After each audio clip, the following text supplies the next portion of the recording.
à tous, aujourd'hui on se retrouve pour le top 5 des inventeurs tués par leur découverte. Et oui, ils sont nombreux ces inventeurs qui échappent à la mort en testant leurs inventions.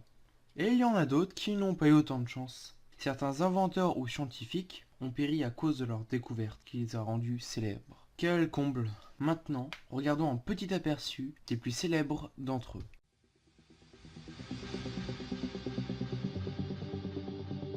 En 5e position, on retrouve Jean-François de Rosier et le vol en ballon au-dessus de la Manche. Professeur de physique et chimie, Jean-François de Rosier se découvre une passion pour le vol en ballon en assistant au premier vol des frères Montgolfière en 1783. Après avoir envoyé avec succès un mouton, un poulet et un canard dans les airs, il prend part au premier vol habité. Il atteint même l'altitude de 3000 pieds à l'aide d'un ballon à air chaud. Ne s'arrêtant pas là, de Rosier prévoit une traversée de la Manche avec François-Laurent d'Arlande. Malheureusement, après avoir atteint 1500 pieds, le ballon se dégonfle à quelques centaines de mètres du rivage et chute, tuant le physicien sur le coup. Il est la première victime d'une catastrophe aérienne. Je pense qu'il aurait pas aimé être le premier d'une catastrophe aérienne, comme tout le monde.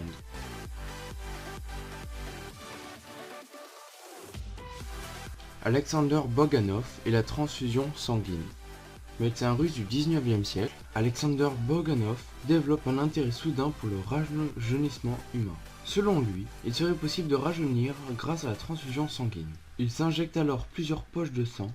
Il croit y déceler une amélioration de sa vue ainsi qu'une réduction de sa calvitie. Durant 2 ans, les transfusions dépassent la centaine.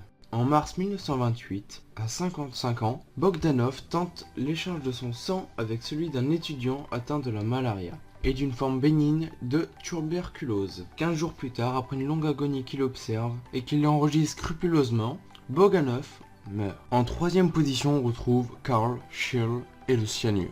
Brillant pharmacien et chimiste du XVIIIe siècle, on lui doit la découverte de nombreux éléments chimiques. Le plus notable étant sûrement l'oxygène, même si on l'attribue aussi au chimiste Joseph Priestley.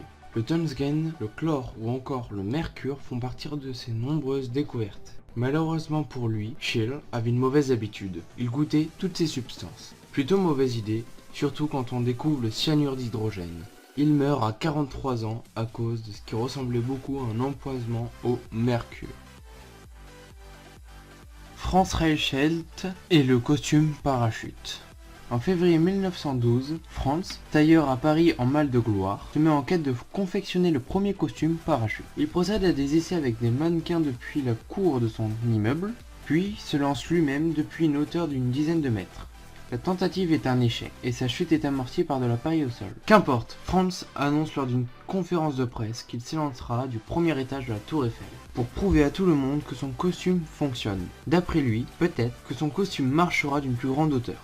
Mais vous connaissez le titre de la vidéo. La mairie de Paris lui ayant accordé que le droit de lancer un mannequin du monument. Personne n'empêche pour autant Franz de s'élancer des 57 mètres qui le séparent du sol. Son parachute ne s'ouvre pas, il finit par s'écraser au sol gelé. Son vol, ou plutôt sa chute, avait tout de même été filmé par les caméras de l'époque comme vous venez de le voir. Maintenant, passons au numéro 1. En première position, on retrouve Marie Curie qui a découvert notamment le polonium et le radium. Physicienne et chimiste française du dernier siècle. Elle est, avec son mari, l'une des plus grandes dames de la chimie. On lui donne notamment la découverte du polonium, du radium, ainsi que la théorie sur la radioactivité, pour lesquelles elle recevra un prix Nobel.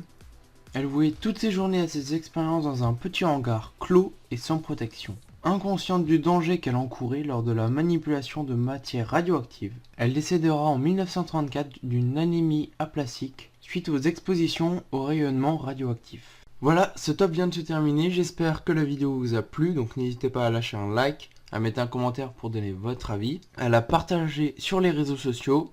Allez, ciao!